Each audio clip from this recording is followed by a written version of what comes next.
the mission of Warp and Woof Radio on Radio Next. We promote Christians and their organizations around Indianapolis. Hi, I'm Dr. Mark Eckel, president of the Tiffanys Institute. Warp and Woof Radio brings listeners needed information. Guests have included the 10-Point Coalition, Q Commons, Wheeler Mission, Neighborhood Fellowship, and Coffee USA. Doing good is not just a tagline. Doing good is a Christian way of life. Warp and Woof Radio from the Tiffanys Institute, where Christian wisdom and we are back, Warp and Woof Radio, RadioNext.tv at the Cool Groove site.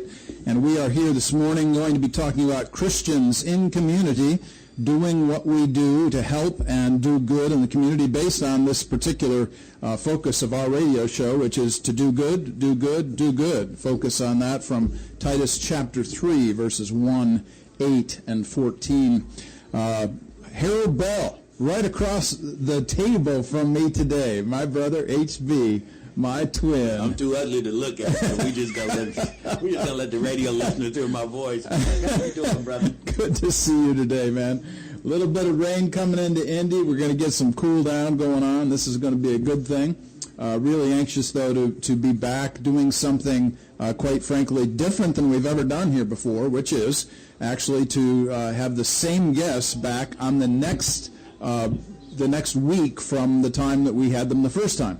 Very happy to have back in the second hour John and Tiffany Dearman, and they're going to be talking about their specific work within the communities that they live in Indianapolis. And it's going to be really great to be with them here again. Dr. Posley's going to pull in about 10:30. HB, we're talking today about issues of community, and I know that this is the focal point of use over these 7 years that you've been doing this radio bit here in Indianapolis. Tell everybody about your tagline and the focus that you have around Indianapolis. Well, it is all community all the time, and it happened. I did not sit up and say what's going to be a tagline. It just kind of started happening every day, and just different fragments and different segments of the community kept coming into the radio show. And I don't care if it was returning citizens or seniors needing assistance or young people trying to get education. It was just like all I could think is all community all the time. It's what's happening. And I said it one day, and somebody said, "Man, that would be a good tagline." So I said, "Okay." And I mean, really, and sometimes the most innocent ways that things happen are the best ways that they happen. The authentic ways that they happen. And this whole Radio Next thing has happened so organic and so authentic that I don't like to mess with it too much, except for the weeds and get rid of trash if trash comes into my garden and figure out what that is and who that is. Yeah. But most times, man, I just let this thing flow because God has been so rich and letting it develop and to keep me around. Why would you argue with it? That's for sure, absolutely. And frankly, I've been happy to be around for the last 2.5 plus years. And just so everybody knows, next week, actually, we're going to be celebrating HB's 60th Big 6-0 here on the radio show, Warp and Woof Radio, next week, so you'll want to hang for that. And anybody want to come down to the radio station, 2131 East 10th Street, bring a piece of cake, bring a whole cake, bring a present, bring something to drink, bring anything, you bring yourself. See us down here through the big plate glass windows. We'd be happy to have you down here next week, HB's 60th birthday. But this week, we want to focus on exactly what HB has just suggested to us, and that is the issue of community. So the emphasis is always going to be the same for us, community, and our real interest is always going to be the focus of what the Tiffanys Institute is all about. So we cross 3 bridges. The first is into college. That is, I work with students down at IUPUI. I teach a course down there. I talk with faculty there. But I also talk with Christian students about what they're learning, what they're seeing, what they're hearing on the Christian school, on the public school campus from a Christian point of view. The second bridge that we cross is into communities, which is what we've been doing for these 2.5 plus years here in the radio show at RadioNext.tv at the Cool Groove site. Happy to do that every single Wednesday from 10 until noon. And this past January, we actually have a new co-host. My co-host, H.B. Bell, moved to the producer role, and Dr. Clyde Posley came into the co-host role. Very happy to have had him here for the last 10 months, actually, and glad to see that going forward as well. We also really focus on black and white relations around the community. When people see a black PhD and a white PhD sitting next to each other, actually caring for each other, it's kind of a statement, an optic statement, if you will, from folks, for folks around town. And then there's the third bridge that we cross, which is into culture. The cultural bridge can be anything. For instance, I'm teaching at my church, Crossroads Community Church in Fishers, and I'm talking on Sundays, 10 o'clock every Sunday morning this fall, on the issue of thoughtful Christians and culture. I'll be speaking, for instance, at Marian University in a couple of weeks on Gothic literature and how evil shares our bed. You'll want to, if you're in Indy, you might want to check that out and see what we're doing there. Just had a peer-reviewed journal article done and be published this fall, Theological Roots for the Abolitionist Movement. And I could go on and on and on. We're doing all kinds of things, writing, speaking. Check out our Truth in Two. Go to our website, ComeniusInstitute.org.com. Go to my website, warpandwoof.org, and you can see and hear a lot of things that are freely accessible for anybody that is interested in and around the world. Actually, you can access it anywhere. So, HB, we're coming up on a break here. Taking us to a one-song break, and when we come back, HB and I are going to be riffing a little bit on the issue of community and the importance of that. Dr. Clyde will be in about 10:30 this morning. Thanks for hanging with us. HB, take us away, man. Warp and Woof Radio, RadioNext.tv at the Cool Groove site. Harold H.B. Bell, Mark Eckel here to talk with you this morning to get us going around the issue of community. So, HB, in the first segment, I asked you about where your tagline came from, why community is so important to you. Let's talk a little bit about the kinds of folks that you're bringing into your 9 o'clock hour. I know that you've got a brand new show at 9 o'clock, and this 9 o'clock hour, you're bringing in folks from around the community. Tell us a little bit about that and maybe some examples of those folks. The show is Window Talk, Mark, and it is a show. I was sitting here one day, and trying to get I told you, I don't mean to be kumbaya, but man, this is, the way things happen is unbelievable. I was sitting here and just putting some music in my playlist, and I was looking out here at this window on 10th Street, and I've been doing all community all the time, but have never been sitting smack dab in the middle of the community. I mean, every place that we have ever done Radio Next has had to go. You had to go into a building, go up an elevator, go into this little hole in the wall, so to speak, not negatively, but then we moved out on Mount Comfort Road, and we were way out there in the atmosphere, and I'm still preaching all community all the time. And I was sitting here in this window, and I mean, I saw a preacher, I saw it look like a businessman, I saw a drug fiend, I saw a prostitute. I saw about 7 different people in about 30 seconds walk by this window, and I got to thinking, man, Window Talk. And I had this time slot, 9 to 10 every morning, that we weren't doing anything live, and I had every day to go do it. And so I said, I've never had the opportunity to bring a consistent show to the airwaves every single day. Yeah. And so I said, let me try it. And so with that show, what I want to do is just expose as many organizations and people trying to do good as possible. If you're a business or trying to sell something, now, I've got some very good rates for you that you can come and do it, but that's my tagline as well. If you're selling a ticket, you need to be a client. Yeah. If you're helping the community, then come and let me know how we can help.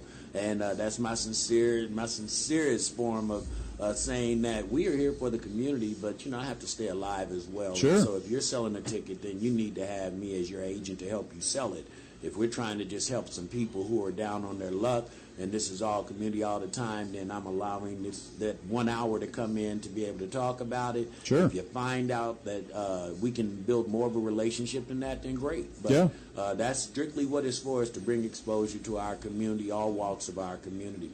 Nice. This is fascinating to me, this Window Talk concept, especially when you have folks walking right by the window and they wave at you. And, they put their face in the window. Yeah. Sometimes I get scared, I'm going to tell you.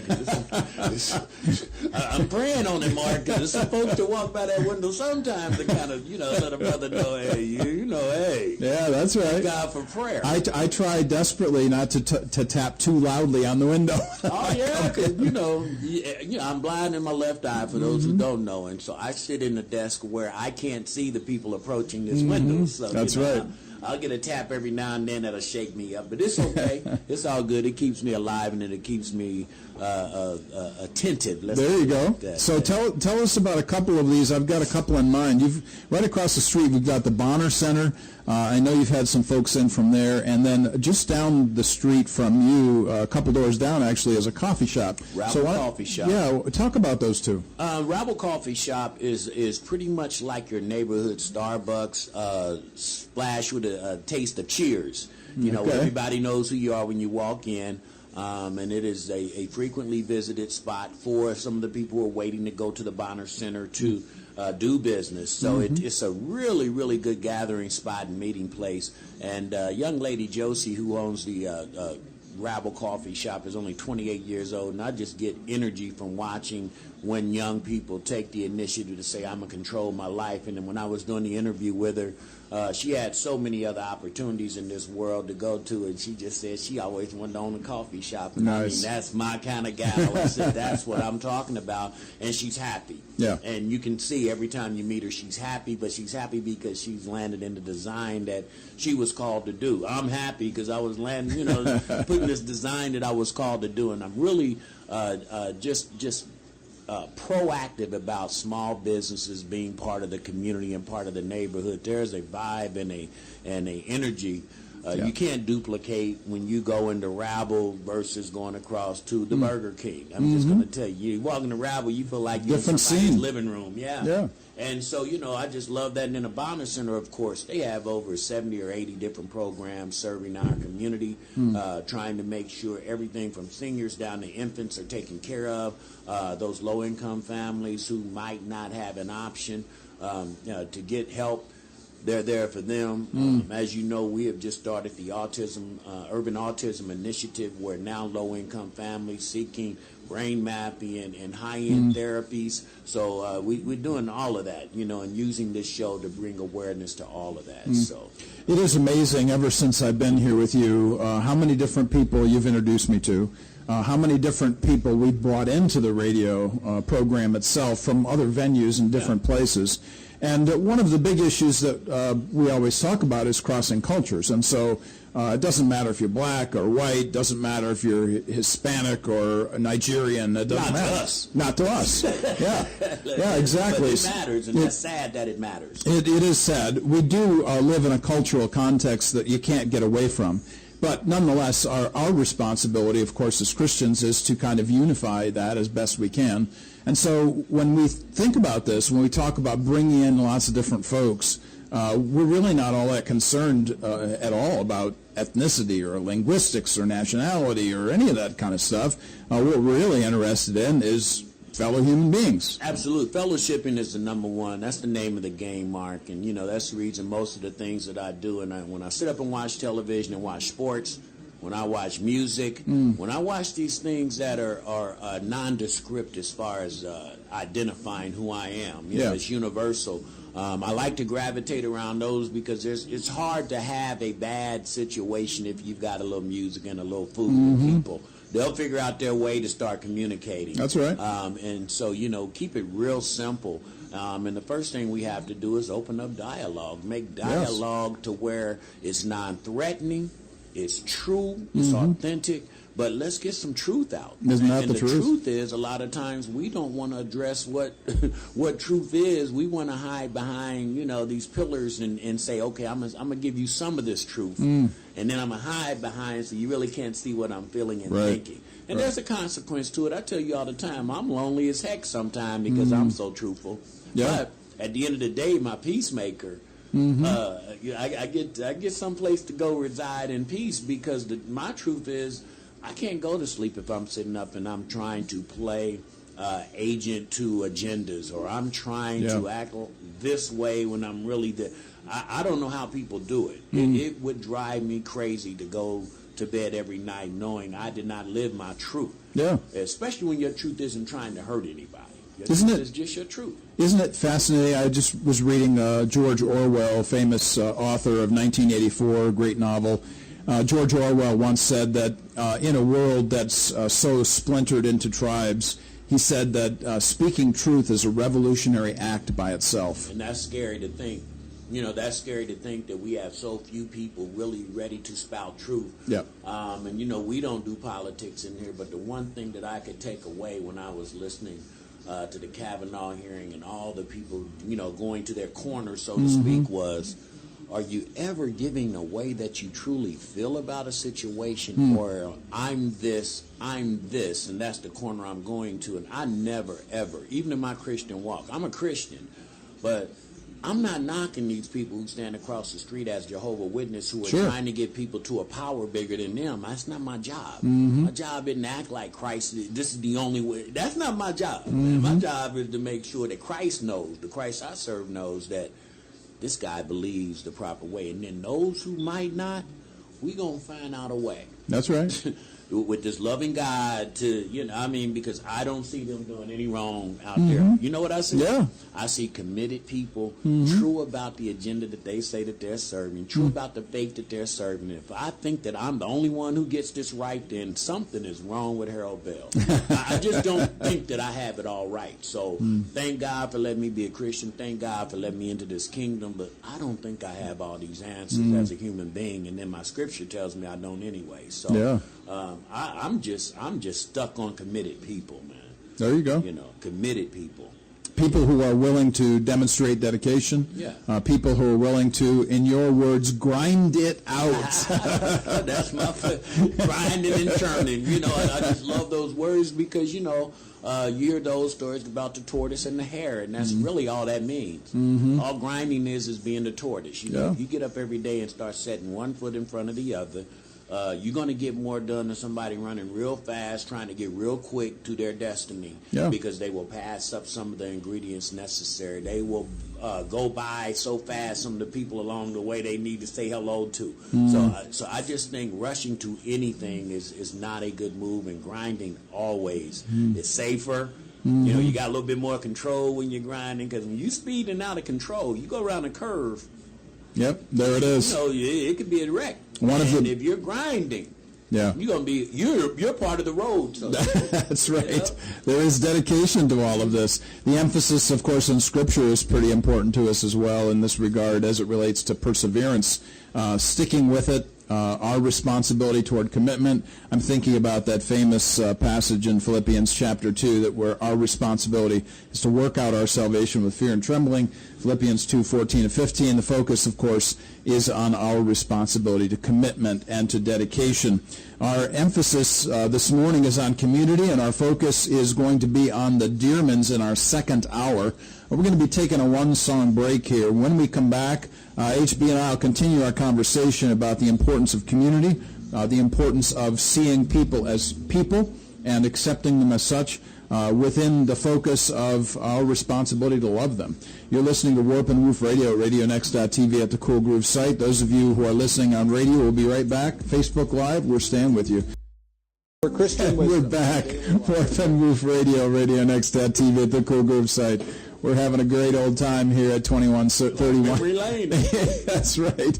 2131 East 10th Street, right across the street from the Bonner Center. If you'd like to go out to lunch with me, I'll even buy you a salad at Burger King across the street. We're talking here with H.B. Bell this morning about community, the importance of Christians in community, and the kinds of things that we're doing in and around Indianapolis. What HB has been doing here for 7+ years now. He's got a brand new venue here with big plate glass windows, getting to look at everybody on the street. Wonderful opportunity. Just got done talking about that, actually, and the kinds of folks that we bring in here on a regular basis.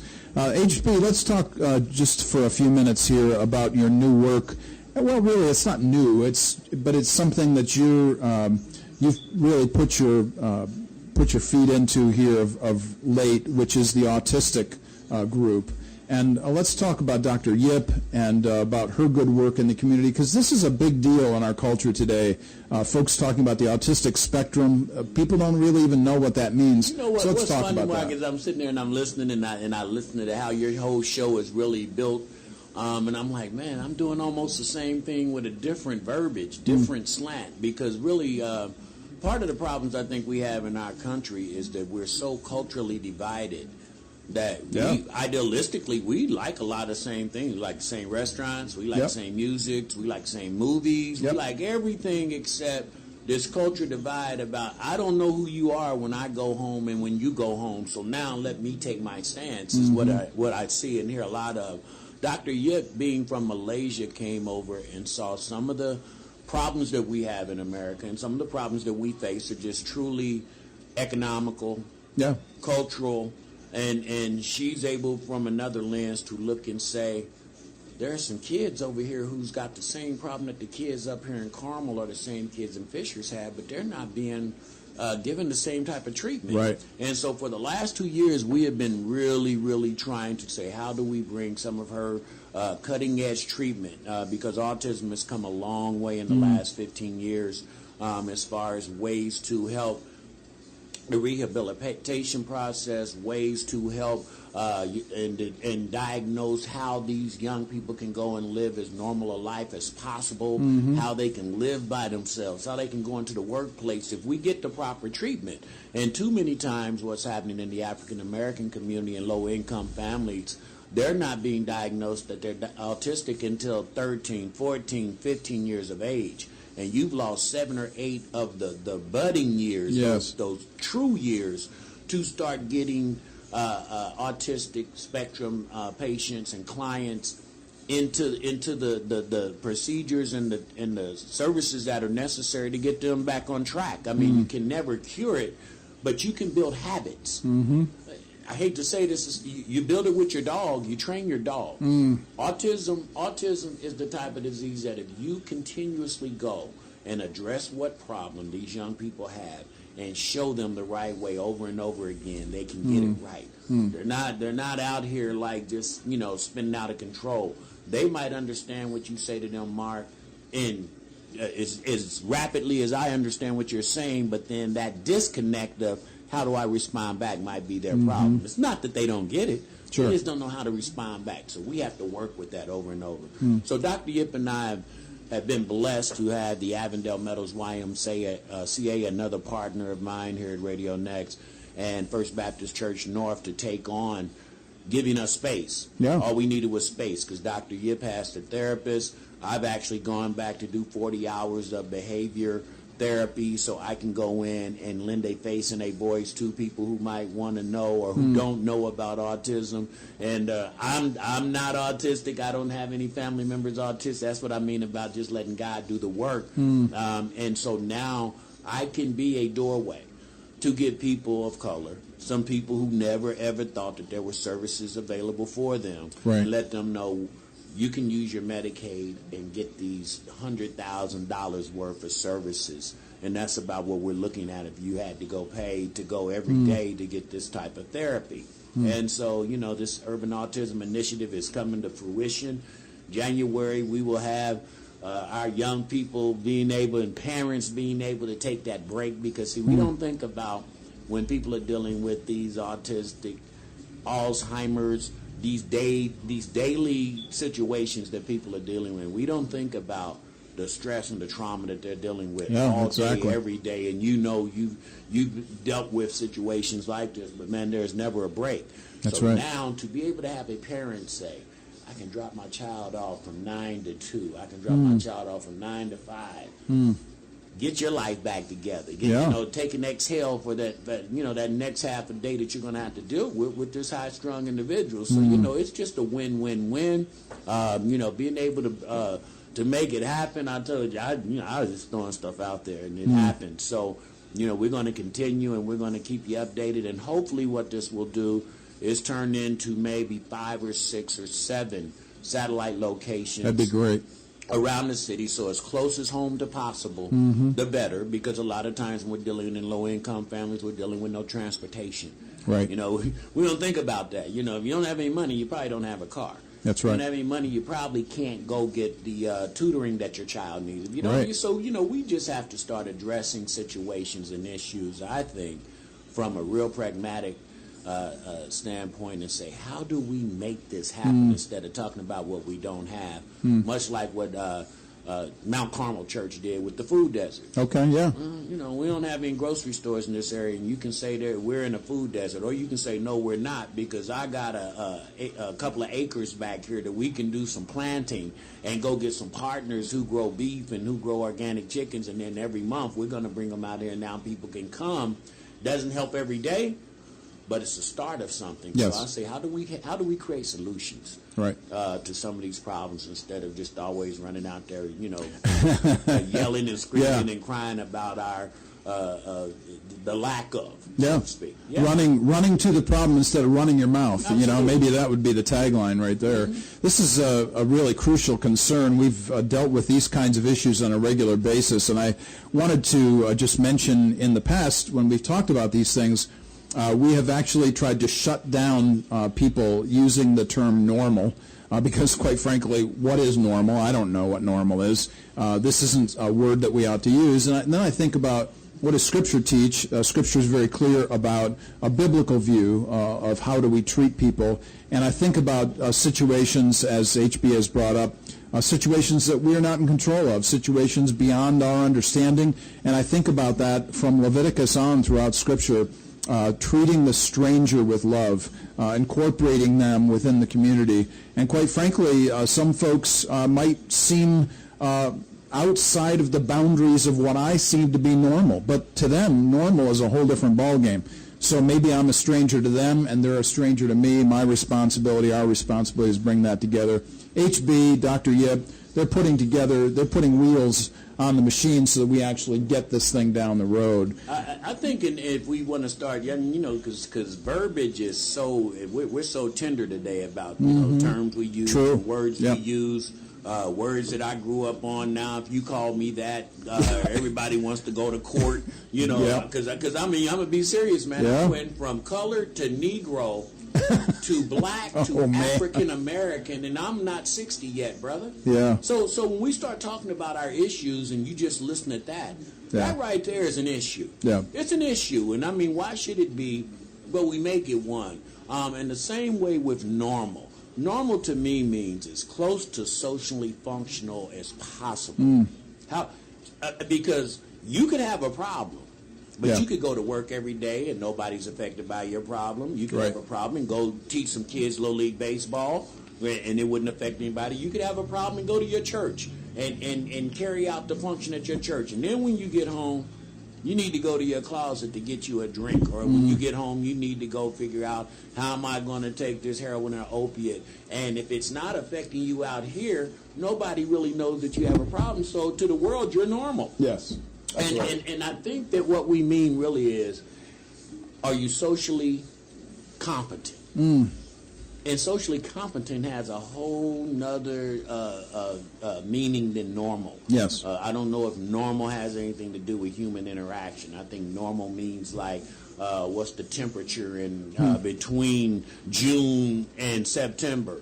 And the normal temperature would be the average of what that temperature is. But human beings, I don't think that normal does us justice. Yeah. When we start talking about these great individual gifts that God created. Absolutely. None of us are normal. Isn't that the truth? I mean, I take pride in not being normal. And I tease you all the time and tell you, sometimes I feel like, John the Baptist on the internet radio, screaming about the coming of the Messiah. And everybody's like, ooh, that guy's crazy. But we ain't going to mess with him. But because I know I beat to a different drummer.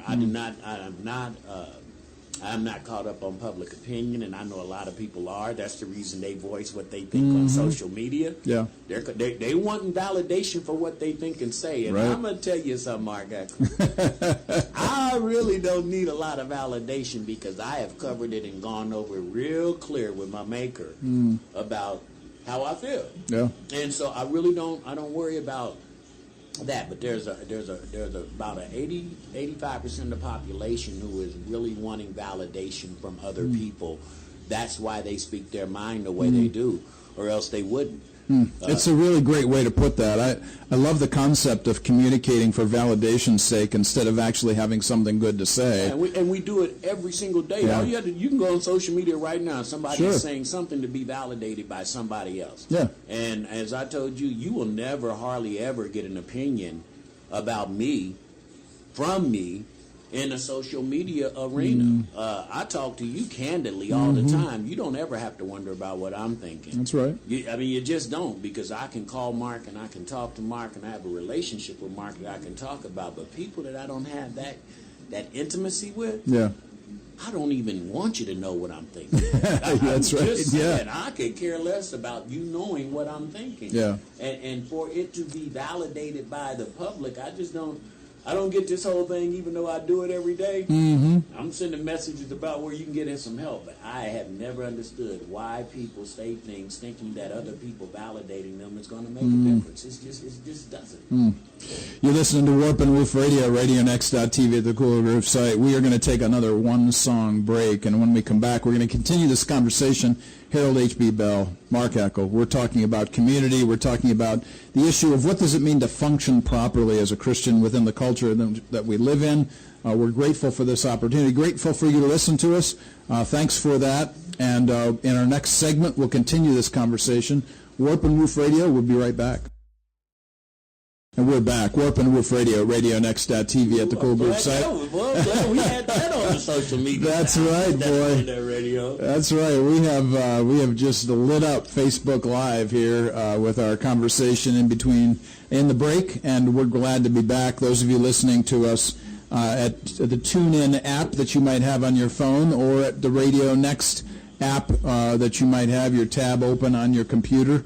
Maybe some earbuds in while you're working, typing out, whatever. We're glad to have you with us. We've been talking this morning about the issue of community and the importance of making sure that we're actually walking down the road together, arm in arm, instead of constantly fighting each other. We just had that conversation actually during the break. If you're interested, catch us back up at Facebook Live. We will archive this discussion later on. But let's talk in this last segment here in our first hour before our guests come in, HB, about the necessity of participating, doing something in culture. And we're about to have John and Tiffany Dearman come in, and they're going to be talking about some of the things that they do. They're going to be talking about soul care ministry, employee opportunities, getting involved in coaching, helping boys and men cross from their unhealthy habits into a good habits through sports ministry. And Tiffany, of course, in the real estate business, and the emphasis, her emphasis in becoming or wanting to become a school board member on the west side of Indianapolis. Let's talk here in the last few minutes of this first hour, HB, about the good things that are possible. So let's give some examples, as we've just done here, of John and Tiffany, of some folks who are doing good in the community. From your vantage point, your perspective, who would you call out as somebody doing good here? We need a whole show, man. Yeah. There's so many people who are not recognized for doing great work. Your buddy Jim Streetelmeyer right down the street in his free clinic. Met another guy doing a free clinic at Martin University, Nadeem Siddiqui. Here's a brother. You talking about just non-fearful of what is. Over a year ago, right at a year ago, he went to Martin University and said he thinks we need a free clinic. They told him, well, if you want a free clinic, here's what you need to do. A year later, he's got a free clinic with 9 doctors on staff that every other Saturday he has a free clinic for the people to go get checkups and go get, but I'm thinking to myself, if that were us, people who were born in this culture, we would be sitting up for a year and a half figuring out the planning stages of how to launch this free clinic. This cat, they gave him the instructions. He said, let's go get it. That wasn't there. But there are so many organizations, women-based organizations dealing with young women, mentor program with men dealing with men, and I don't like to give names because if I do, then I'm leaving out someone else, and you know how people are. Absolutely. But anything and everything you can think about, from senior programming, Mark, to Alzheimer's awareness, to returning citizens, to mental health, to infant programs where mothers who might not be equipped to be mothers yet are getting assistance to learn how to be mothers from women who have been mothers and grandmothers. So there's just so many great organizations out here that are addressing the needs. But almost back to the subplot here with Radio Next, we as a community, for some reason, and I know this is culturally biased, but in the African American community, we don't know how to come together to work together. We just have not been taught that this is the way you get the best bang out of your buck. The more, the merrier. Everybody can't be Jesus. We need a bunch of disciples. Everybody can't be the CEO. We need a whole bunch of vice presidents. And we just don't know that. We just don't know it. And so when you don't know it and you don't want to learn it, now you got a problem. When you don't know it, you're ignorant. When you don't know it and now you know you don't know it and you don't want to learn it, now it's territorial and it's ignorance. And I think that we just have a lot of that embedded in the community, and it comes from systemic oppression, and we can go there in another time, but I just think that there has never been a real teaching or a real learning model for African Americans to say, coming out of civil rights, coming out of Jim Crow, coming out of slavery, here's how you come together to work together, because all of the motivation was to see, how can I get out of this hellhole? Yes. And when you're working hard to get out of a hellhole, it's not a lot of teamwork or a lot of what can we do together included in that synopsis. And that's my truth and reality. That's why I do most of my programs. I make them culturally sensitive. I know that African Americans have mental health disorder, but they're not going to see the white psychologist. Right. Yeah.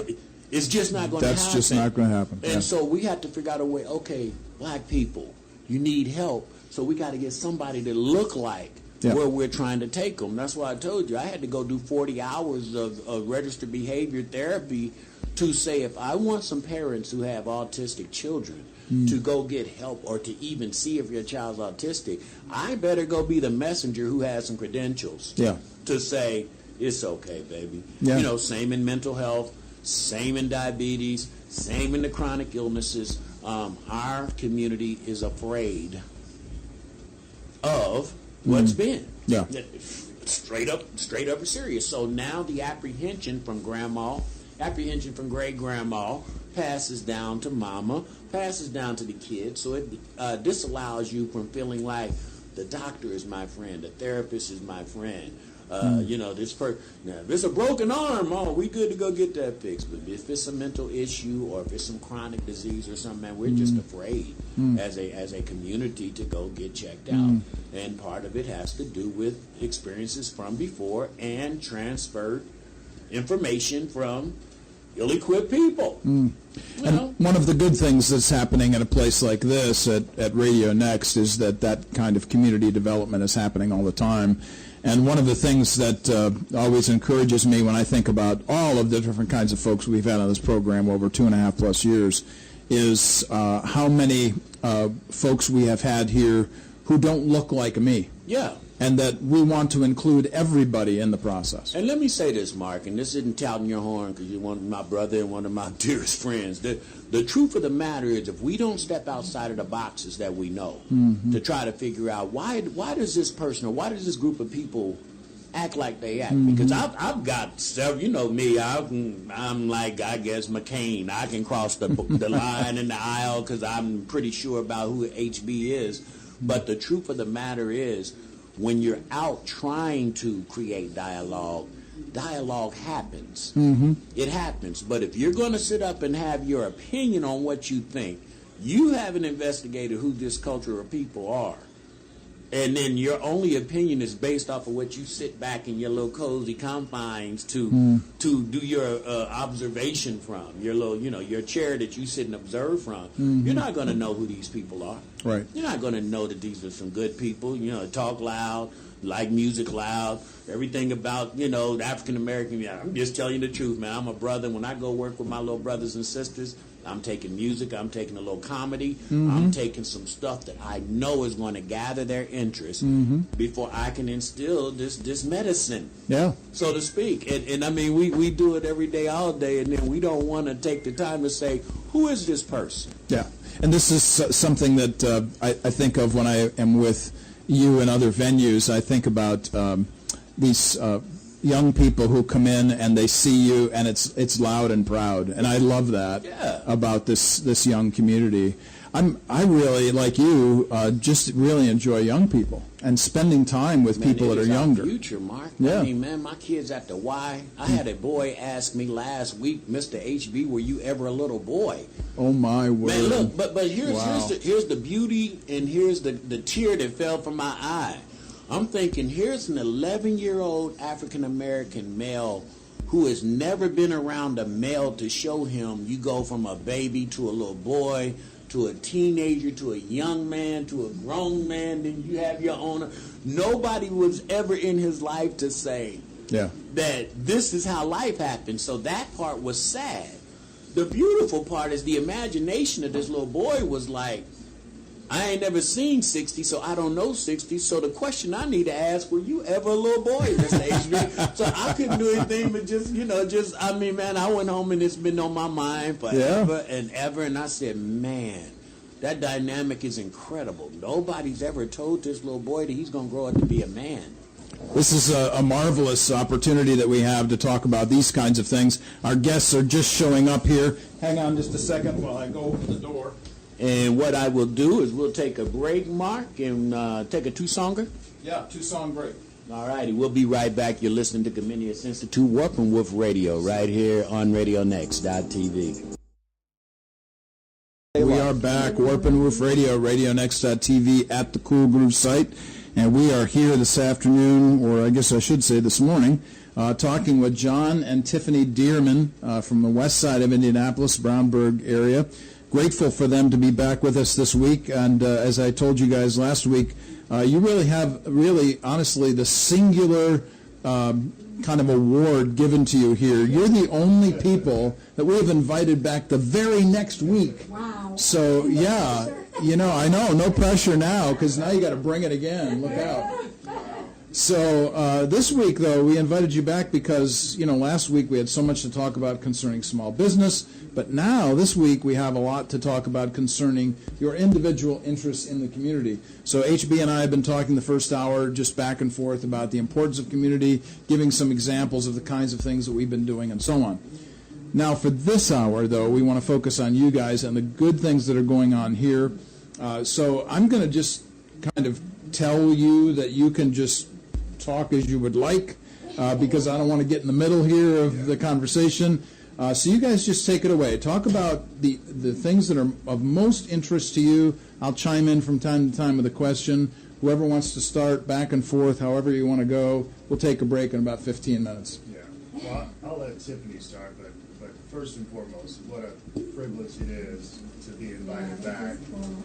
We're humbled, we're honored, and we're excited with what you're doing here and Dr. Kleins is doing and Doc is doing. I mean, so we're excited just to partner with you guys. So thank you again. You're welcome. From the depths of our hearts. So I'll let my wife start off, given that I'm a gentleman. So I want to try to be a gentleman.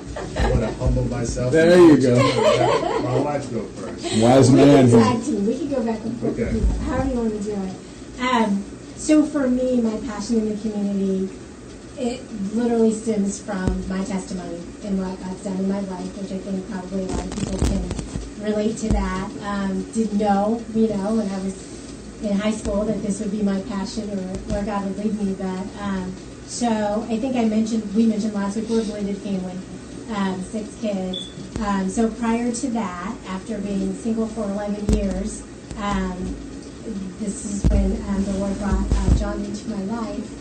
Prior to that, went through a very difficult time. I call my desert, 2 years in the desert of just waiting to see if things were going to work out. With my previous marriage, it didn't go that way. It was a difficult time, and it's where God really showed Himself personal in my life. He became everything. I think that's when I recognized that He truly is in the driver's seat. He is sovereign. I realized I came to the end of myself. With that, God has allowed me on multiple occasions to walk alongside other women going through difficult marriages. So that has been a blessing. It's become somewhat of a passion just because I can speak honestly about that and what that looks like in a practical sense, but spiritually, just, with the day-to-day tasks of raising children and doing that, by yourself. So that's been a huge blessing. I do remember praying very honestly to the Lord when I realized things were not going to, be put back together. I had no idea what His plans were. But, you think you know what's best before God shows you what truly is. And I remember praying, okay, Lord, if this is not going to happen, then I prayed he would keep me in my home, because it was just 3 months after we closed our brand new home that things began to unravel. So I said, if you keep me in this home, I'll use it to glorify you, which had no idea what he was going to do with that. But that journey began with Girls Night In, which was a community organization that was all about young girls in the community in Brownsburg. A dear friend, Jenny Lynn Rice, started that, had a vision for young girls after doing some, teaching in the school, temporary teaching in the school. So we started that, having groups of young girls, kind of a youth group in the community. They would come together and we would share with them, and they could share with us what they were going through. Started there. Then mother-daughter devotions in my home for my younger daughter. So I was the older one, Cara. She graduated, went off to college. And Kaya, who's the senior now, was probably 2nd grade, 3rd grade, started doing mother-daughter devotions, which was an amazing experience. We with about 7 or 8 moms and their daughters, who all girls have become just like daughters to me. And now they're seniors and they're graduating, so this is going to be a hard year. So the Lord, blessed me with the opportunity to do that, and then got involved with College Parks Ministry in Brookside and had a group of praise dancers from Brookside, and those girls are dear to my heart. And that was a precious time to get to see, a full perspective on how other people, deal with life. And it was good for my kids and good for us to be involved in that ministry. And we're still, Corey Johnson is still a dear friend of Kleins, and we still support that ministry. So God just took me on a journey of, again, using my home to glorify Him. Just I was the safe house because I was a single mom. Moms never had to worry about their girls being, no danger, no threat, because there's no men, and as parents, we just don't know, so we think that way. And so it was a beautiful thing. We had lots of sleepovers, lots of slumber parties where Christ was present. And so that, honestly, allowed me to grow some really deep roots in Brownsburg. And I think that those roots and what that community did in embracing me in that time is one of the reasons that I really want to be able to give back to the community in that way. There were men, coaches. I was actually spent time with one the other night, Coach Yoder, shout out if he's listening, and Coach Neese, who stood in the gap for my son, very tender age, middle school. This when his dad left, and then through high school. Those guys had a huge impact on him, and even to this day, he's graduated in Houston, doing phenomenal. And it was really neat to be able to step back and see how God has weaved so many amazing opportunities in people in our lives, and just made me think this is a good time to be able to give back and thank Him. So those are some of the passions and some of the individual opportunities that I've had to just speak into young ladies. So I have a heart for young women, because I remember thinking, now, what would I have done different as a young adult in the decisions and choices that I made in relationships, had I had someone in my life to really share with me, God and His desire for me, His love for me, His plans for me, His boundaries for me. If I'd had someone to share all that with me, what choices might I have made differently, and how could I help other young women make those choices differently? And then because of the testimony that He gave me with my marriage, how could I then walk alongside other women who are in the same, going through the same difficulties, and encourage them in that? So this sounds very much like a Titus 2 situation where you have older women helping younger women, older men helping younger men, very much what you guys have given yourselves to in this regard. So, John, tell us about, give us just a snapshot, as Tiffany has done so well here, about the kind of work that you're doing and that emphasis of younger, older, and the mentoring. Yeah. Well, I think she's absolutely spot on. God uses our past experiences for today's purposes. He doesn't take us through a journey just to waste that journey. He takes us through that journey to grow us closer to Him, to allow our faith to be grounded and rooted in Him, but yet to use our experiences, whatever they may be, to bless and to come alongside others, and that's our heart. And ultimately, it's all about Him. I was listening yesterday on the radio, and honestly, it's something bigger than us. You know, God has placed us at this time and season of our life, not for us just to be here. It's bigger than us, and we know who that bigger person is. It's God. It's Him who's bigger. And so for me, my story, coming from the past experiences of addiction, I grew up not in the church. I grew up with two parents. My dad left when I was 4 years old. He was an alcoholic. Was very much around all the wrong things in terms of drugs and alcohol. But yet I do remember one thing. Every Sunday morning, my mom pushed me to church. She didn't go to church with me, though, but she pushed me to church. And I do remember, and I recall back, that's when I fell in love with going to church. I didn't know Christ as my Lord and Savior, but that was in a sense of saving grace that I was pushed to church, because there is where I met that Sunday school teacher who taught me the truths about Jesus Christ. And that Sunday school teacher really began to mentor me and come alongside me, given that I was in the inner city. So that push was huge. Also, just the experience of cancer and death. So many people came alongside me during that time of hardship for me to keep me elevated to Christ, to keep me focusing on Him in the midst of this hard time.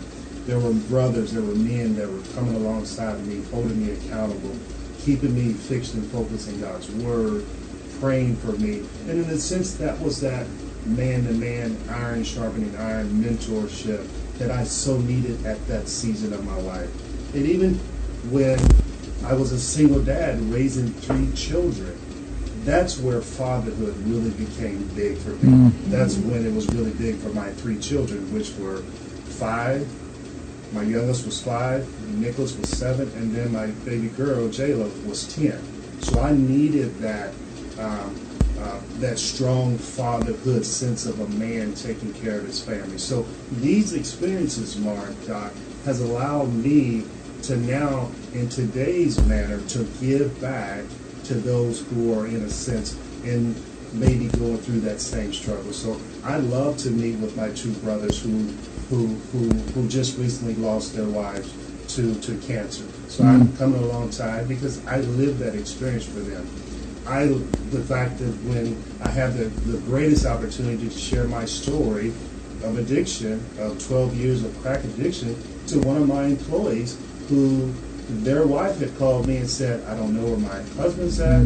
He's hanging around different friends. And I knew what he was up to.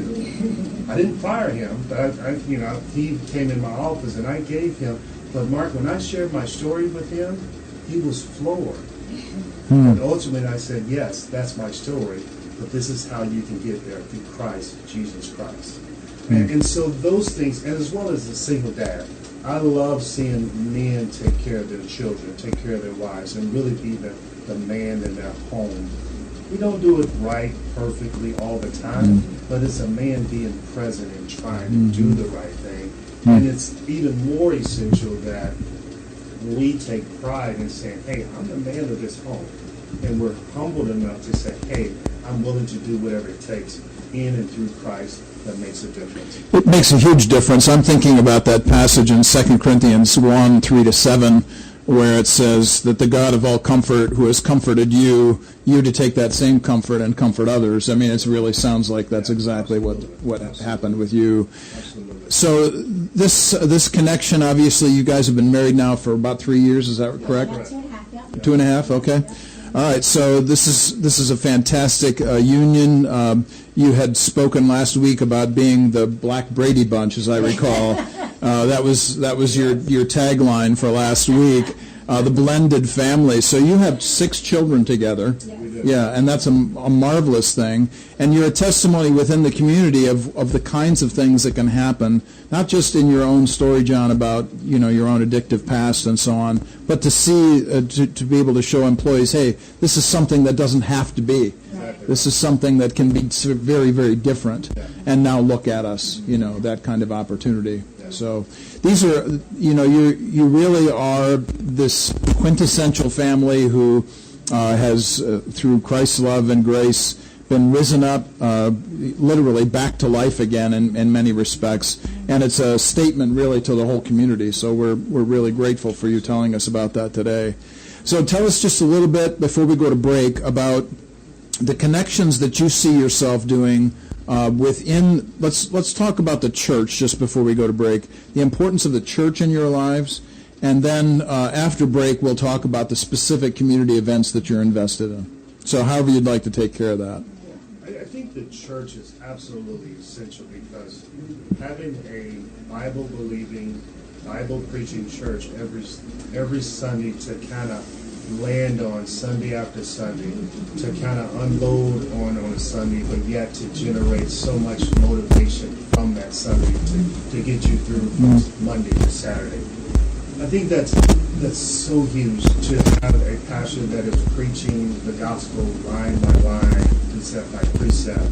But not only that, living that gospel living it out and challenging the congregation to live it out. And our church is very much on the front end and the cutting edge on trying to not only blend families, but also blend a congregation. We're very much in front of the diversity piece. And it's a hard question, but we're leaning into that. So our pastor and leadership are really taking up that baton and passing that on. And that's what we need as a blended family, as individuals who's trying to make a difference in the community. God's word being preached Sunday after Sunday, the deep fellowship, not the pseudo fellowship, but the accountability fellowship. How are you doing, John? How are you praying? How often are you in that word? But also the leadership that's leading the way in that. And it's just really, it's really phenomenal that our kids get to see that strong relationships that are being built around us. And we know it again at a time like this. God has us at a season at our church, not just to receive, but to also give. So we're very involved in ministries. I'm in a couple leadership class. She taught a couple women's class. We're very much involved with some of the youth ministries there. So he doesn't have us just receiving it all, but yet we're possibly actively engaged, which we do believe that that's essential for the growth and the purpose of what God has us doing in the community. Sure. For me, it's family. For me, I mean, the church is a hospital. We're all jacked up.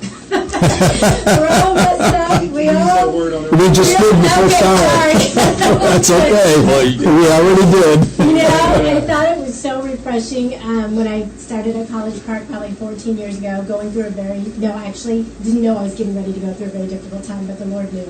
And he brought me to College Park, and it was just so refreshing to be amongst women and people who were willing to be transparent, willing to not have it all together, willing to, share the things that they were going through, and I didn't feel judged. I mean, it's a difficult thing. Going through divorce, you feel shame, you feel guilty, you feel like you failed, and I always felt such sincere love and support at College Park that for me, church was family. A Sunday school class that I was in for probably 12 years. I pretty much adopted my daughter. She started going with me. She developed relationships with much older married couples who've done it right and done it well for, 50 years. And I could see what that looked like. My kids could see what that looked like. So it was life on life. And it was just an opportunity to be who God, had created me to be, and to grow in that, and to be around people who are transparent and vulnerable and willing to share in that and see, the potential in what God was doing in myself and my kids. And College Park was literally a lifeline. I mean, Christ threw me a lifeline through College Park, and I will always cherish and appreciate that. We are grateful for this testimony. It really is important and powerful for everybody to understand that the local churches to which we are committed have a tremendous impact and input into our lives. You're listening to Warp and Woof Radio, RadioNext.tv at the Cool Groove site. We're going to take a one-song break. When we come back, we're going to hear from John and Tiffany again, specifically about their individual interests within the community and the kinds of things that they're doing there. We'll be right back.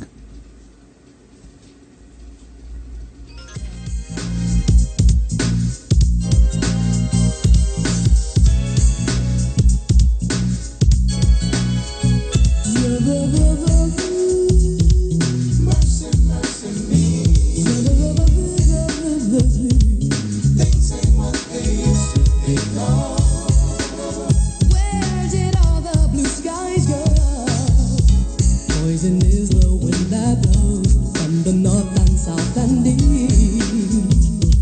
Mercy, mercy me. Oh, things ain't what they used to be. Things ain't what they used to be. No. Oil's wasting on our oceans and upon our seas. Fish full of mercury. Mercy, mercy me. Oh, Lord, somebody help me. Things ain't what they used to be. No. Radiation underground and in the sky. Animals and birds that live nearby are dying. Mercy, mercy me. Things ain't what they used to be. No. What about this overcrowded land? How much more abuse from a man can it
Everyone interprets everything. God's Word interprets God's world. Hi, I'm Dr. Mark Eckel, president of the Tiffanys Institute.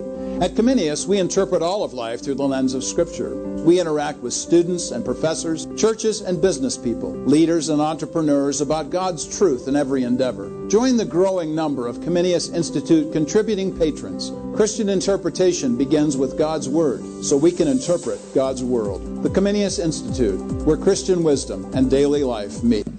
And we're back, Warp and Woof Radio, RadioNext.tv at the Cool Groove site. We're having way too much fun down here at 2131 East 10th Street, talking with John and Tiffany Dearman about the good things that are going on in their lives and they're sharing with their community. So we're coming back after the break. We just talked about, before the break, the necessity of the local church in the lives of Christians and how important it is for us not only to get good sound teaching, but then to actually go life on life, as John well suggested here in the first segment, to talk about how important that is to actually engage with each other. So in this segment, in the last 20-plus minutes we have left, John, Tiffany, we want to talk about the specific things that you're invested in here in your neighborhoods. And again, you can take this in any direction you would like, but let's be specific about the kinds of avenues that you're pursuing and the kinds of things that you're invested in.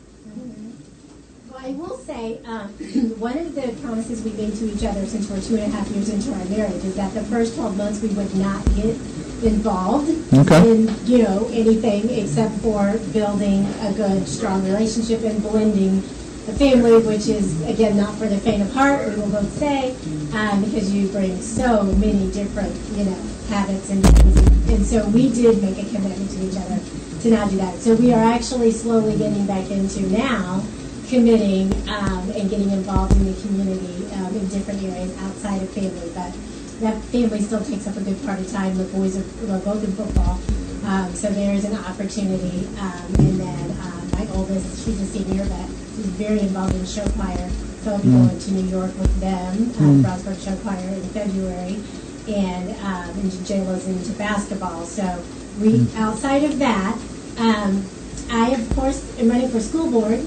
So that's huge commitment and undertaking. And right now, we're just doing a lot of getting out and meeting people that I've never met in the community, gleaning a temperature of where the community is, what the thoughts are. There's some phenomenally wonderful things about Brownsburg and the school system, which is why we're still there. There's always room for improvement and opportunities to engage the community more. I think my passion lies in more community involvement in things that affect the school system and the school community. That I feel like decisions carry more integrity when people feel like they're involved in the process, and there's not as many questions about why something was done or how something was done. So that is probably my greatest passion in that area, and I see some opportunity for that. I think teachers are always probably under-recognized for the commitment. Yes, that's right. That's right. Preach it. The commitment that they make for our kids, and they have their attention for, more hours in a day when they're awake than we do as parents. And so I think it's huge that we are supportive of our teachers in their efforts and that they're, trying to do in the school system with our kids. Amen, sister. Involved. Amen. Yeah, so just so everybody knows, my wife and Robin and I have given 60 years of our lives to education. She's a second grade teacher, been different grades, and I've been a junior, senior high teacher for a long time. So thank you for a board member who actually appreciates teachers. We're grateful. Yeah. Absolutely. I think they are critical. Like I said, they have been invaluable in my kids' lives. And what's really nice is having a 25 and a 26-year-old. I've truly been able to see the impact that their high school and formative years of education have had on them in the long run. And now that they are graduated, independent, in the real world working, I've been able to see how that impacted their development socially, professionally, academically, all of those things that are required to truly compete. And it is a competitive world out there. And so it's really nice to have that experience and that, engagement at running for school board, because I can not only speak to what my kids are experiencing now, but how the experiences they had 7 and 8 years ago are impacting my older kids now. Lord knows I would have loved to have had a school board member like you. Oh, Lord knows. So thank you for this and for the opportunity and the effort you're going to put into this. By the way, and I just make this general comment, right out of Deuteronomy 24, actually this was a principle set up in for God's people, that when people got married, that they had 1 year to commit to each other. And so this is a principle established in Scripture. Just so everybody knows, we haven't left that base. We always come at this from a biblical point of view. There you go. So thank you for the efforts in and around academics. John, I just heard you talk about the issue of athletics, Yes. and that connection for you is huge. It is. Let me first say to my wife, she is phenomenal in terms of just balancing, running her own business, of course, managing the family well, and also taking on this big burden of running for the school board. So kudos to you, babe. Thanks, babe. I appreciate that. I know that's not it's always hard, true. but she's committed to it. But for me, Mark, basketball was in a sense my saving grace. Given that environment that I grew up in, going to the boys club, connecting on the football field, I mean, I did it all, but that was in a sense God sort of covered me, and that was my avenue. That's where I learned conflict management. That's where I learned how to be a great teammate, regardless of your color. That's where I learned that you can go in any neighborhood and begin to bridge gaps between whatever community, because you're a team that's coming to really not necessarily to bring separation, but to bring togetherness. So these things I learned, but also I learned so much more with the coaches, the trainers that really poured into my life, not because I could score 20 points in a game, but because they enjoyed me. They enjoyed the fact that I was a good guy, that I could treat people well. So those things they poured into me to say, hey, basketball can come and go, but this, John Dearman, about these things as far as character, integrity, these things that you want to continue to pour into. So that mentorship, that those coaches and those connections were huge for me. I can recall the multiple coaches that poured into my life that still play a part of my life today.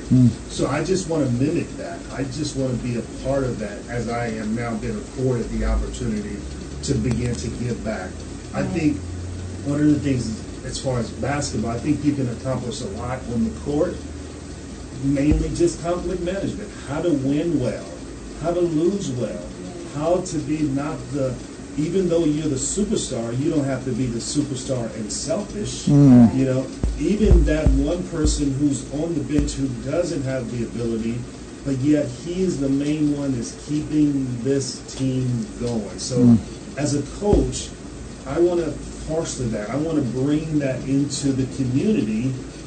And in particularly, I've always had this thought of, it's called, in my mind, I don't have it on paper yet. Yeah, that's okay. Work at HB. Yeah. It's called Project Crossover. And of course, in all things that we do, we got to keep Christ in the That's great. center focus. I love it. As we're trying to help these young men, these men at times, to how do they navigate or transition through these unhealthy habits into a life of Christ? Is Project Crossover. And so those are the things that I'm trying to lean into. And then I'm also sharing my experiences, bringing people in who have that experience of, I'm a great ball player, but yet that means nothing. But more so than anything, it's Christ that means everything. Okay, so just because I know we have people out there who are listening who are not sports people, okay, you need to explain what a crossover is, okay, and those who might have missed the metaphor of the cross, could you just talk about those two things briefly? The crossover is where you have your point guard coming down the court, and he just basically fakes one way, and then he crosses the ball over in front of him, and then he just basically fakes the shoes out of his defender. He just basically crossover and he passes by. But my cross I'm looking at is the cross of Jesus Christ. Because no matter how much you can cross somebody over on the court, it means nothing if you don't have the cross of Jesus Christ in your heart. Because that's what wins games, the game of life. There it is. So hopefully that's Thank you. That's kinda shallow. perfect. No, man, Mark, you know, Perfect. I told you, I didn't even mean to interrupt, but I have a buddy, Ron Rutland, that used to play for the University of Indianapolis. Just look at this. See what the name of his company is. I don't make this stuff up. Probably He's got crossover gear. He started Crossover this gear. about 9 years ago. When Oh, his son was at Kaleidoscope Youth Center where I was, and he started crossover gear from the same point. It's a partnership How to right put there. Christ That's into great. the sports world, and he started Right. crossover gear. So I'm gonna give I you this think we number ordered one of his shirts. and connect you to, because if you already had that seed planted and he's doing it, then it's already out there moving. That's cool, man. Excuse That's great. me, but- No, it's okay. Wow. That's great. And No. my concept is, before we even get on the court, Mark, there will be a small devotion of what it means just to, how do you manage through conflict? How do you manage in respecting your parents? How do you manage in regards to respecting your teacher at school? And a lot of players nowadays, they're looking at to play on a team that's C average. No, I'm going for A+ and above to play on my team. I want them to exceed in the education in the classroom and utilize the court as a testimony in terms of what they're trying to do. I think when I was playing ball, we would have to come to the games dressed to impress. We had our suit and tie on. Nowadays, when you see these players come to the game, it's really just, it's really heart-wrenching, we'll say. But that's teaching them what it means to not only play the game, but look the game. There's just a level of respect. So it's things like that that I will constantly be leaning into with this project crossover. And I'm just really excited. But then also, you can really lean into the fact that you can come down to that young man's level and say, hey, I was there. I was that young 11-year-old that was shooting hoops every single day, thinking I was going to be an NBA player. But my attitude was messed up. I didn't know how to share the ball. So those things that I think Project Crossover and my stories and other stories that can make a difference in the community. One of the things that's standing out to me in this conversation with both of you, and then the two of you together, is you really have to go through an awful lot of stuff and come out on the other side. And sometimes that stuff rears its ugly head because, you know, we're human beings and we're sinners, and therefore we struggle with these kinds of ideas. Let's talk a little bit about the concept of perseverance, because HB and I talked about this a little bit in the first hour. How important is perseverance, maintaining the principles that you believe in through everything in life? Doesn't mean you're going to do it perfect every time, or you're not going to have bad days. But talk about the issue of sticking it out. Yeah. Well, I think I'm kind of in that right now with even running for the school board. It's truly a blessing and a privilege to be in a position to be able to do it, but it's also a bit overwhelming sometimes, and open yourself up to all different concerns, issues, thoughts, and it is a matter of a daily basis going, okay, I feel like this is what I'm supposed to be doing, and even when it doesn't, it's not fun, I feel like I need to be committed to it. It's like, you know, Christ persevered.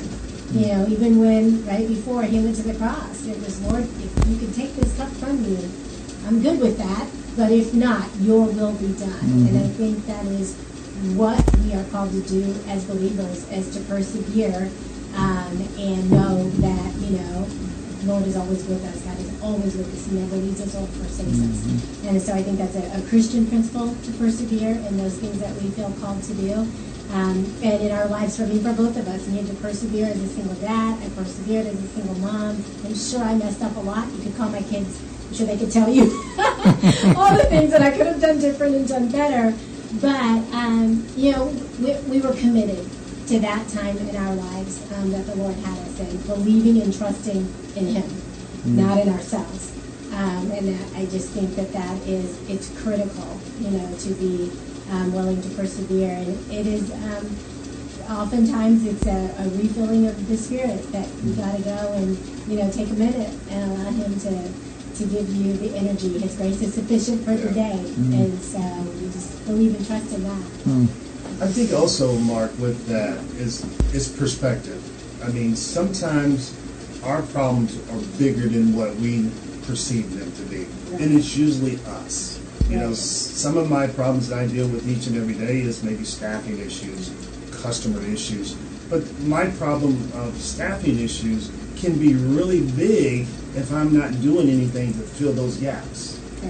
But if I look at this perspective that, yes, I'm short-staffed, but what am I doing to submit, not to the perspective of I'm short-staffed, but what am I doing to begin to get good people on? Am I creating opportunities as far as job fairs? Am I making networks, getting networks to create opportunities?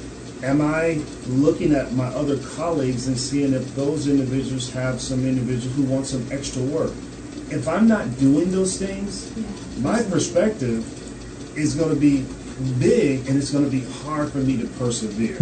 So I try to break it down in small pieces. I mean, we both know, Tiffany and I both know, given a blended family, it takes about 7+ years for a family to blend.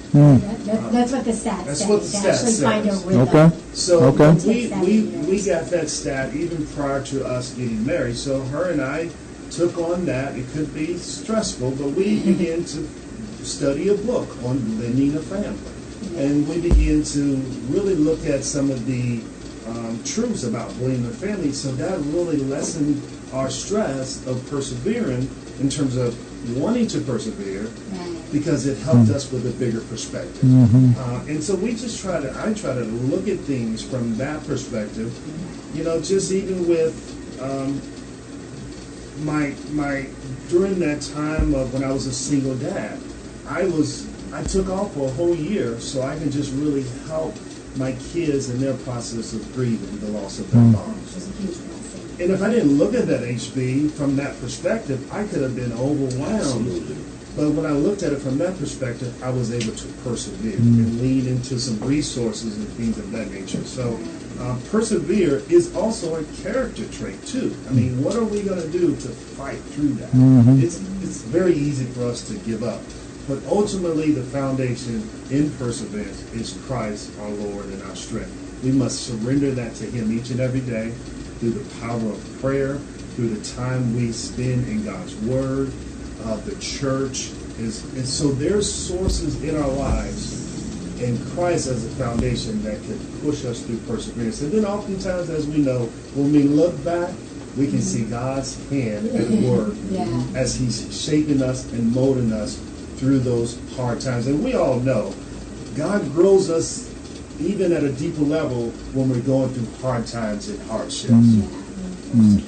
Yeah. Amen, HB? Man, I'm loving it, man. I'm loving this testimony. I also would say for me it's been true that my ability to persevere has had everything to do with the people I have around me to encourage me, to speak wisdom into my life in areas where I might not, have, as much experience, women who've gone before me. I think perseverance is we're not made to do this life by ourselves, and we are made to do it in community and in relationship. And so I think sometimes you got to shed people or relationships to persevere well in our lives. And so that has definitely held true for me. Thankful for the people that the Lord has brought into Yeah. my life. The issues that you're about to get into, John, with coaching with parents that are upset with you. Are you ready for that? Yes. I have a plan for that. Do you? Okay. All right. Coached last I do. year. You might need to send that out to all these other. Yeah, exactly. What I typically do with that is communication is everything for me. As a business leader, communication is everything. So I always want to be respectful, kind, and again, be an ambassador for Christ. I let the parents know, even before we start practice, we have a little small gathering and let them know it's not about me and it's not about you. I'm here to teach your son or daughter the fundamentals of basketball. I want them to love the game, I want them to learn the game, and I want them to have fun. And if it's beyond that, and if this is not a good fit for you guys, this may not be the team for you and Coach Dearman. It's not going to be a good mix. I also kind of lay out some foundation there too. I let them know if you want to connect with me, not after the game, not before the game, If you want to connect with me when this appropriate time or set up a meeting, let's have an adult conversation. And again, it's not about us. So if you want to create a meeting with me and it's about little Johnny not getting enough playing time, little Johnny may not be the team. Coach Dearman may not be the coach for you. But it's amazing when they see you in action that you love the game, that the kids love you, and that you're teaching them the fundamental skills of basketball, and you're holding them accountable for bad attitude. You're holding them accountable that I'm all about school first, because it's, what is it? Student athlete starts with student athlete second. When parents see you're doing those things on a consistent basis, they will get in line. They're great. They're great. Absolutely. They're great. And you, Tiffany, for the same reasons, you're going to have to deal with parents who are not going to be happy from time to time. Are you ready? Do you already do? Okay. So on the one hand, I am so humbled that it seems like when people feel like somebody wants to listen, is willing to listen, they're making calls. So I appreciate being in that role. Sure. Where people see, I guess, a little bit of hope. Yeah. That their perspective can be heard. At the same time, I have to be careful to draw the boundaries so that, because it could just be endless, and be able to prioritize. And those are things that I'm praying through, that the Lord will help me to determine, what are the priorities, what things are important. I know not always going to be, I can't please everyone. Sure. And it's, I do believe, Scripture, you can't be a friend to everyone, or guess you're a friend to no one. You stand for something or you fall for everything. I get, that those are things that I'm going to have to put into play in a real way, being on the board. But I do believe the pleasures and the benefits of it and the impact far outweighs. That's my prayer. We are so pleased for both of you for the impact that you have had, are having, and will continue to have in the area that you live in your community on the west side of Indianapolis. We've come to the end of our time. Warp and Woof Radio, RadioNext.tv at the Cool Grove site. Thank you ever so much, John, Tiffany Dearman, for your time. Grateful. Yeah, let people know about what we're doing here, and tell folks at College Park that we're there with them and for them, and if there's ever any time that we can be of service, let us know. So we're going to be back next week, and as I've already announced, next week is HB's 60th birthday. We are going to partay. I am bringing gifts, birthday cakes. I can't wait. Mom has already sent the card to her son. She's all excited about this just as much as anybody is. Mom lives in Littleton. Death, man. We're going to try and bring some folks up in here, have a good time. We'll just spend a couple hours. We'll talk about celebration, the importance of celebration biblically, and the need for holiday. We're going to hear some words from the 60-year-old next week. Can't wait for that. Thanks ever so much for joining us. You've been listening to Warp and Woof Radio, RadioNext.tv at the Cool Groove site. Join us at warpandwoof.org, at ComeniusInstitute.org. Find all of our writings, podcasts, interviews, video teaching, all that stuff there. We'll talk to you again next week.